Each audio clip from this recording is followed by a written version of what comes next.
जय जगन्नाथ फ्रेंड्स। आज आमे आम रोसई रे बनैबा को जाउचंती ओडिशार अति प्रिय जलखिया रेसिपी मध्य रे चकुली पिठा। एहाकू ओडिशार लोके बहुत पसंद करथांती काहेकि ना एटा बनैबा पई जेते कि सहज होइताए देह पाई मध्य बहुत उपकारी होइथाए। काहेकि ना एटे ओडिशार लोक माने सकाळर जलखिया भाबे एही चकुली पिठा को बेस पसंद करथांती। आपण माने मध्य घरे चकुली पिठा बनांतु एवं यार मजा को द्विगुण करबा पई एहाकू गुगुनी सहित बा चना तरकारी एवं नड़िया चटनी सहित एहाकू सर्व करंतु। तो फ्रेंड्स आज आमे चकुली पिठा बनैबा सेटा भी अति सहज एवं नरम एवं तुड़ाठू भी अधिक नरम एवं सॉफ्ट। आपण वीडियो रे देखि पारथिबे जे चकुली पिठा किते सहज एवं किते टिके नरम होइकिर अछि।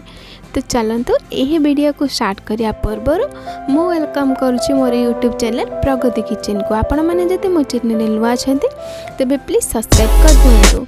एबे आसंतु मु एही मेजरमेंट कप रे 2 कप बिरी नै जाइछि। आपण माने मधे याको माप करके नै नेबे एवं 2 कप चावल को मधे मु बतुराई के 2 घंटा रखि नैछि।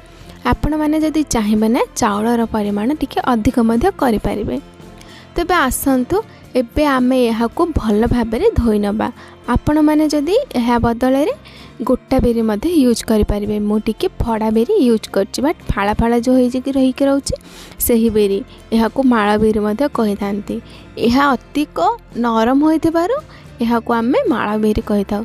तबे आसंतु आमे 2 थर भल भाबरे पानी देके सफा कर साला परे मु आपन को देखौछि आमर चाउल गड़ी हो सारी माने चाउल एवं बेरी भल भाव बतुरी सारी। एबे आमे यहाँ को गोटे ग्राइंडर जार नहीं करी गोटे स्मूथ पेस्ट बा चकुली पिठा पे जो बैटर टी दरकार आमे से ही बैटर टी बाटिकी आनी बाहरी।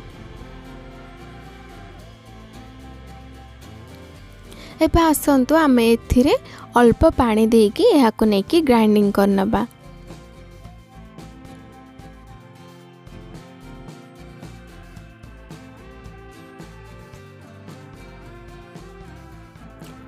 देखंतु एबे मु यहाँ को नेकी बाटी के आनी सारी। आपण मानको वीडियो रे देखौछि देखंतु बाटी साला पर मधे एथिरे टिके दाना दाना देखा जाउछि। तो पुणी मु एथिरे नेकी बाटी के आनला पर देखंतु या केते सिल्की शाइनी हे जाइछि। माने एहा को आमे चकुली पिठा पाई बैटर टी बहुत भल भाबरे रेडी होई सारी। तो एबा आसंतु आमे एहा को साइड करि नबा। एबे गोटे बड़ जार बा कंटेनर आपण माने कहि परिबे सही कंटेनर हो किंबा गोटे कंसारे काढ़ी के मध्य साइड करके रखि पारिबे।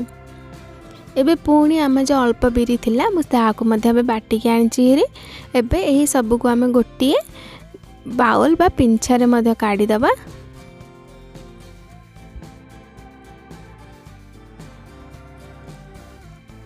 एबे ना आम एथिरे स्वाद अनुसार लूण दे दबा। लूण देकरी आपण माने एहा को घांटी देबे बा भल भाबरे लूण बिरी चाउल ए सब भल भाबरे मिसाई देबे। आपण माने चाहिबे जदि स्पून सहायरे मध्ये या को गोळे पारिबे।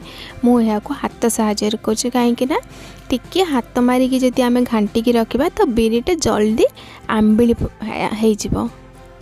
देखंतु या को आमे साइड करके 2-3 घंटा रखिदेला परे बा आपण माने जदि चाहिबे ओवरनाइट मध्ये रखि पारिबे। मु यहाँ को 3-4 घंटा पर रखिला पर देखंतु यह केते पूरा फुली जाइए एवं फुली जावा सहित ना आमर गोटे छोट आमे कंसा को काटिले से कंसार मध्य नियंट होला से लगे मु आ गोटे कंसा को काट नहीं। एबे आसंतु आमे गोटे तावा नेबा लुहा तावा। से तावाटी गरम हो आसिले आमे बाइगण डेम्फी सहायरे यहाँ को बा तेल टिके पकाई के चारिआडे लगे नबा बा ग्रीस कर नबा। एबे आमे सही चकुली पिठार बैटर को देखंतु एहा को माप करिके चकुली पिठा आकार छोट छोट करिके गड़ी नबा। एबे आसंतु आमे गोटे पितपातिया सहायरे एहा को आस्ते आस्ते करिके पलटै नबा। देखिपे आपण मैंने वीडियो रे आम चकुली पिठा बहुत जालीदार एवं केते स्पंजी होइची कहीं ना आम चाउल जी बिरी परिमाण से यूज करते से आम चकुली पिठाटी बहुत नरम हो सारी। एबे आसतु आम यहाँ गोटे पात्र बा गोटे प्लेट काढ़ी रखिनबा। एहीपरि प्रोसेस आपण मैंने करिकी जेतिकी बैटर तैयार करथिबे ना सही भली भाव में चकुली पिठा गढ़ी नेबे।